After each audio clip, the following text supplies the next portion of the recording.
everyone, welcome to Cassandra's Chinese Food Kitchen. Today we are talking about how to make and safely store a pot of mustard stock. Just like keeping a silent kitchen pet in your fridge, feed it with new meat containing fat and gelatin. If you treat it well, it will get richer and more flavorful every time you use it. If you treat it badly, it will go bad, smell awful, and ruin the container. Why we use mustard stock? A well-maintained mustard stock contains flavors that have built up over time. When you use it to braise ingredients other than meat, such as tofu, the mustard stock also adds richness, fat, and extra layers of flavor to the food.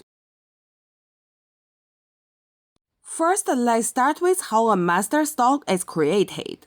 For my first batch of mustard stock, I used pork belly with skin, chicken wings, chicken legs, and beef shank. Fatty pork provides plenty of fat, while the skin contains collagen. Chicken wings and beef shank are also rich in collagen, which gives the stock a deeper body and a richer mouthfeel. Different types of meat contribute different layers of savory flavor, so using 2 or 3 kinds of meat really works best. If you don't eat pork, you can add more chicken wings and chicken legs and replace the pork belly with a fatty cut of beef. Is M5 Wagyu okay? Well, I wouldn't recommend using a whole piece. That would be a little too expensive for a pot of stock. But if you have a very fatty trimming or a small piece left over, you can add it. If you can find chicken feet, pork feet, or other collagen-rich cuts, they are also great additions. However, I don't recommend using lamb or seafood because their flavors are too distinctive and can easily dominate the stock.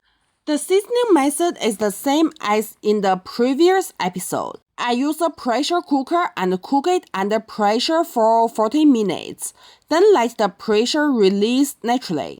If you are using a regular pot, I recommend simmering it gently for about 4 hours.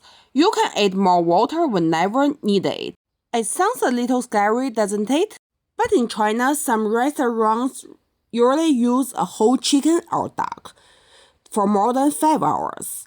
Of course, for a home version, we can keep it much simpler. Okay, everything has been cooked very soft. The bones of the chicken wings can be chewed easily. Look at this. The beef shank has become very soft and falls apart when I cut it. And the pork belly, has basically turned into a delicious paste. Only the boiled egg keeps its own shape because I didn't put it in the pressure pot. In many commercial braised food shops, the meat used to create the stock is often removed, and only the stock is kept. But Chinese culture has always valued not wasting food. When my grandmother was young, she even had to compete with field mice for food in winter. If I threw away this much meat, I'm pretty sure her spirit would come back to haunt me. So I had to find ways to use them. Chicken wings as a late-night snack, beef shank mixed with vegetables, and pork belly braised with potatoes. After finishing talk about the cooking process, let's talking about how to store this delicious meat jelly-like stock. The first rule is always strain it after cooking. Meat particles and leftover spices can make the stock spoil more easily.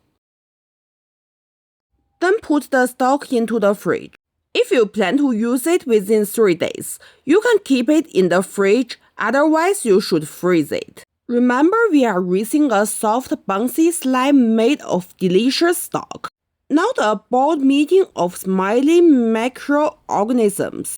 If you see mold, if the texture becomes unusually slimy and stringy, or if it smells like a dirty dishcloth, don't hesitate to throw it away. It has already gone completely bad. Before using the mustard stock again, always bring it to a boil. Ideally, boil it for about 3 minutes. You will also need to add more spices, soy sauce, dark soy sauce, and salt, because these seasonings become diluted over time and are absorbed by the ingredients during cooking. There are some ingredients that can affect the quality of the master stock, so the stock used to cook these ingredients should not be kept. Vegetables, tofu, and noodles can bring starch and plant proteins into the stock, which can make it turn sour more easily. Lamb and seafood have very distinctive flavors, and they can leave a strong signature in the stock.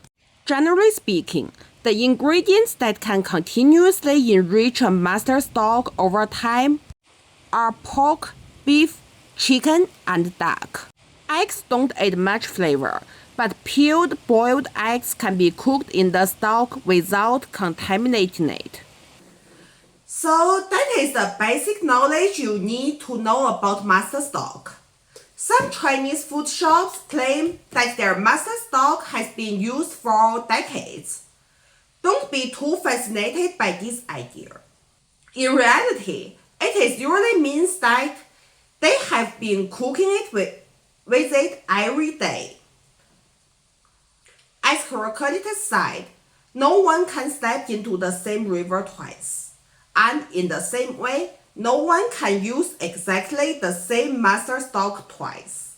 Sometimes water is added, sometimes water evaporates, sometimes meat is cooked in it, and sometimes the meat is eaten. But the fat and collagen remain. If you don't want to raise this kind of slime in your fridge, you can still get a similar effect by adding several types of meat every time you cook it, especially wings, bones, feet, trotters, and fatty cats.